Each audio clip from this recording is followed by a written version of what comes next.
Hello दोस्तों, कैसे हैं आप सब लोग। उम्मीद करता हूं काफी अच्छे होंगे। तो दोस्तों, आज ओखला इंडिया आईपीओ में अप्लाई करने के लिए आखिरी दिन था और आखिरी दिन इस आईपीओ को बहुत ही बम्पर सब्सक्रिप्शन देखने को मिला है। स्पेशली 1:30-2 बजे के बाद क्यूआईबी का जबरदस्त सब्सक्रिप्शन आया। तो सब्सक्रिप्शन वगैरह सारी चीजें जानते हैं, अलॉटमेंट स्टेटस, अलॉटमेंट चांसेस वगैरह सारी चीजें जानेंगे। उसके अलावा लेंसकार्ट आईपीओ की इतनी ज्यादा आलोचना के बावजूद ये पहले ही दिन फुल्ली सब्सक्राइब हो गया है। तो इसकी एंकर लिस्ट वगैरह जानेंगे और पहले दिन इतना सब्सक्रिप्शन की मतलब पीछे का कारण क्या है वो भी हम जानेंगे इस वीडियो के अंदर। और बाकी स्टर्ट्स आईपीओ, ग्रो आईपीओ, दोनों आईपीओ का भी अपडेट लेते हैं। उससे पहले दोस्तों, मार्केट का अगर हाल जाने तो आज मार्केट के अंदर गिरावट देखने को मिली। सारे index, Sensex, Nifty, bank Nifty, mid cap index, small cap index, सब में गिरावट थी। और सेंसेक्स निफ्टी के अंदर आधा परसेंट से भी ज्यादा की गिरावट थी। तो थोड़ा आज मार्केट निराशाजनक रहा। तो मार्केट के गिरने के पीछे का कारण क्या रहा? तो सबसे बड़ा एफआईआईज ने भी पैसा निकाला है। एफआईआईज के पैसे निकालने के कारण भी मार्केट के अंदर गिरावट है। और ग्लोबली थोड़ा यूएस और चाइना के बीच में जो ट्रेड डील को लेकर थोड़ी अनसर्टेनिटी चल रही है, उसके कारण भी हल्की फुल्की गिरावट देखने को मिल रही है। और ये कुछ कारण हैं, मतलब देखिए पर्टिकुलर तो कोई कारण होता नहीं है, कुछ एक कारण जो होते हैं थोड़ा थोड़ा इफेक्ट डालते हैं। और बाकी बात करें एफआईआईज की, तो आज एफआईआईज ने 6,700 करोड़ रुपए के आसपास की सेलिंग की है, मतलब ह्यूज सेलिंग है। और वहीं डीआईआईज की तरफ से 7,000 करोड़ रुपए की बाइंग हमें देखने को मिली है। तो देखिए, जब भी एफआईआईज थोड़ा सेल ज्यादा करते हैं तो गिरावट तो हमें देखने को मिलती है, थोड़ा बहुत असर तो होता ही है। अब जानते हैं दोस्तों आईपीओ के अपडेट। उससे पहले दोस्तों, टेलीग्राम व्हाट्सएप चैनल को ज्वाइन कर लीजिए ताकि छोटा मोटा अपडेट जानकारी मिलती रहे।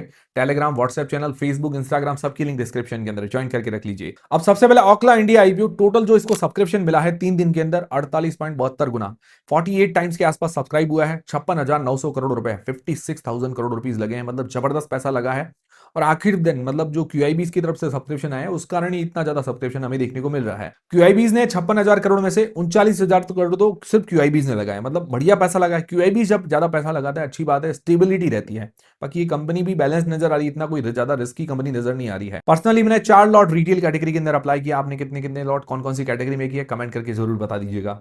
क्यूआईबी पोर्शन 117 गुना के आसपास सब्सक्राइब हुआ है। NII portion 54 times, retail portion 7 गुना और एम्प्लॉय पोर्शन 15 गुना के आसपास सब्सक्राइब हुआ है। ओवरऑल सब्सक्रिप्शन देखा जाए काफी बढ़िया सब्सक्रिप्शन देखने को मिला है। अलॉटमेंट की चांसेस कितने हैं? 100 में से अंदाजन अलॉटमेंट कितना मिल सकता है, मतलब जो भी अलग अलग कैटेगरी है। तो big H N I category लगभग जो 10 लाख से ऊपर की एप्लीकेशन होती है उसके अंदर लगभग चांसेस है 8% के आसपास। 100 में से 8 लोगों को इसका अंदाजन अलॉटमेंट मिल सकता है। Small H N I category के अंदर 3.5 से 4% जैसे चांसेस है, लगभग लगभग बता रहा हूं, जो 2 लाख से लेकर 10 लाख के बीच की एप्लीकेशन होती है। रिटेल कैटेगरी के अंदर 16 से 17% के बीच में चांसेस है।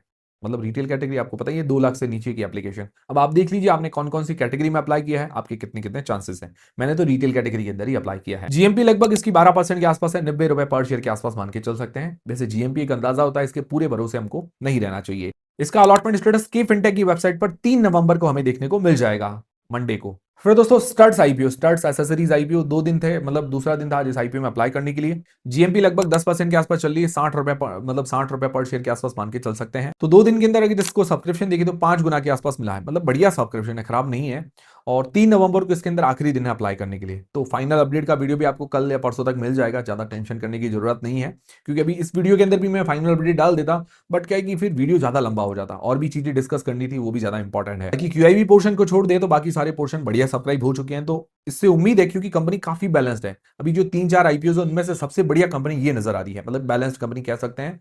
तो उस हिसाब से लग रहा है कि सब्सक्रिप्शन वगैरह अच्छा आ सकता है। ये अभी लिस्टिंग गेन्स की जो मतलब लिस्टिंग गेन्स के लिए जो अप्लाई करता है उसके लिए हम पैरामीटर्स देखते हैं, उसमें से ये न्यूट्रल कंपनी अभी नजर आ रही है, मतलब ज्यादा रिस्की कुछ भी इसके अंदर नजर नहीं आ रहा है। फिर दोस्तों ग्रो आईपीओ की बात करें, ग्रो आईपीओ अभी ओपन होने वाला है। 13% के आसपास जीएमपी, 13 रुपए पर शेयर के आसपास मान के चल सकते हैं।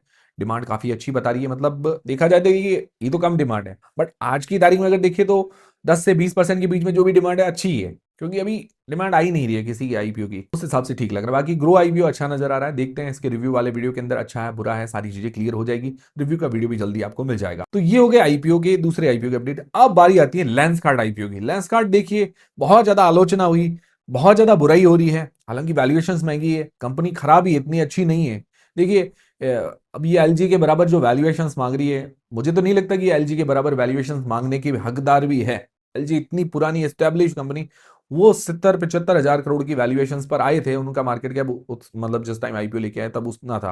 और सेम ये 70 हजार करोड़ रुपए के आसपास की वैल्यूएशंस मांग रहे हैं। एक चश्मे वाली मतलब दुकान वाली जो स्टोर वाली कंपनी और एक इलेक्ट्रॉनिक बड़ा स्टोर लगाने वाली कंपनी, वो दोनों का कंपैरिजन ही कहाँ बनता है। अब आप कहेंगे ब्रांड वैल्यू है, जो भी है ऑनलाइन वैल्यू है, ऐसी बात नहीं है भाई। अब जो चीज है वो चीज है। अब मैंने आपको बताया भी था कि भाई वो सारी चीजें, मतलब काफी लोग तो इससे एग्री भी हैं, कुछ लोग एग्री भी नहीं होंगे, मैं उनको भी बता रहा हूँ। देखिए जो लास्ट फंडिंग राउंड भी मैंने आपको बताए थे, और जो इनका एक्विजिशन हुआ था, जो भी इन्वेस्टर्स ने अक्वायर किया था इनके शेयर्स को, उसके बाद भी अगर आप वैल्यूएशंस देखें तो बहुत महंगी है। ये चश्मे क्या करते हैं, ज्यादातर इनकी जो मतलब इंपोर्ट होता है, जो कच्चा माल है, चश्मे फ्रेम वगैरह चाइना से इंपोर्ट होते हैं। ये करते क्या है, ऐसी क्या टेक्नोलॉजी इनके पास, एक चश्मा इतनी ज्यादा वैल्यूएशंस, मुझे तो नहीं लग रहा है। बाकी फिर भी मैंने आपको कहा था कि बड़े बड़े इन्वेस्टर्स का भी साथ है इनके पास, तो साथ होगा तो देखिए क्यूआईबीज की तरफ से आज ज्यादा सब्सक्रिप्शन देखने को मिला है। 1.42 गुना पहले ही दिन सब्सक्राइब कर दिया, देख लीजिए। और 75% है क्यूआईबी पोर्शन, बाकी रिटेल पोर्शन तो सिर्फ 10% का है। 75% के अंदर भी इन्होंने इतना सब्सक्राइब कर दिया पहले दिन, मतलब कितना सपोर्ट कर रहे हैं। टोटल 1.13 गुना के आसपास की टोटल सब्सक्राइब हुआ है। अभी देखिए दोस्तों, यही चल रहा है, न्यू एज कंपनियां लाइए, इन्वेस्टर फंडिंग करते हैं, उसके बाद आईपीओ लेके आते हैं। ओवरऑल पैसा किसका जाता है, रिटेलर्स का। अब क्यूआईबीज भी लगा रहे हैं, क्यूआईबीज में कौन कौन होते हैं, ये जो इंस्टीट्यूशन म्यूचुअल फंड वगैरह है, या जो भी इन्वेस्टमेंट स्कीम वाले बड़े बड़े इंस्टीट्यूशन है, उनमें सबका रिटेलर का ही पैसा है।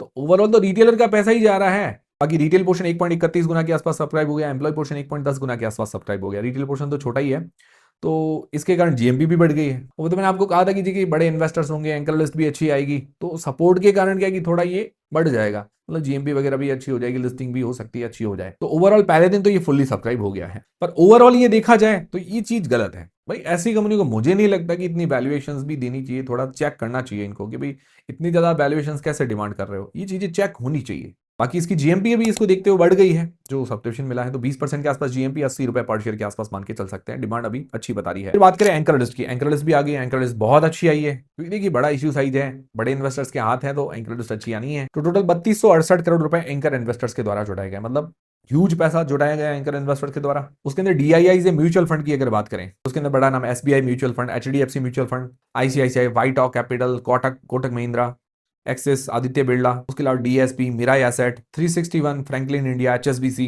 एडेलविस, बंधन, और भी एक दो नाम शामिल है। मतलब डीआईआईस के अंदर तो अच्छे नाम है। फिर बात करें एफआईआईस की, मतलब फॉरेन इंस्टीट्यूशनल इन्वेस्टर्स की, तो उसके अंदर government of Singapore, T Rowe Price, Goldman सैक्स, Fidelity, Nomura, JP Morgan, Amundi, उसके अलावा दो चार नाम और शामिल है। उसके अलावा बात करें इंश्योरेंस कंपनीज की, तो वो भी काफी अच्छे नाम शामिल हैं। तो ओवरऑल एंकर लिस्ट काफी अच्छी है, बढ़िया एंकर लिस्ट कह सकते हैं। 10 में से लगभग 7.5 8 रेटिंग आराम से दे सकते हैं। ठीक है, बढ़िया एंकर लिस्ट है इसकी। वो तो हमने डिस्कस भी किया था कि भाई अब नाम बड़ा है, भाई इश्यू साइज बड़ा है, तो एंकर लिस्ट ऑटोमेटिकली अच्छी आनी है। बाकी ओवरऑल देखा जाए, ओवरऑल वेरी हाई वैल्यूएशंस आप कह सकते हैं। और मैंने आपको कहा अभी तक ऐसा नहीं है कि मैं नहीं चढ़ेगा, बड़े इन्वेस्टर्स का हाथ है, तो थोड़ा बहुत ग्रोथ भी आ सकती है, ये चीजें हैं।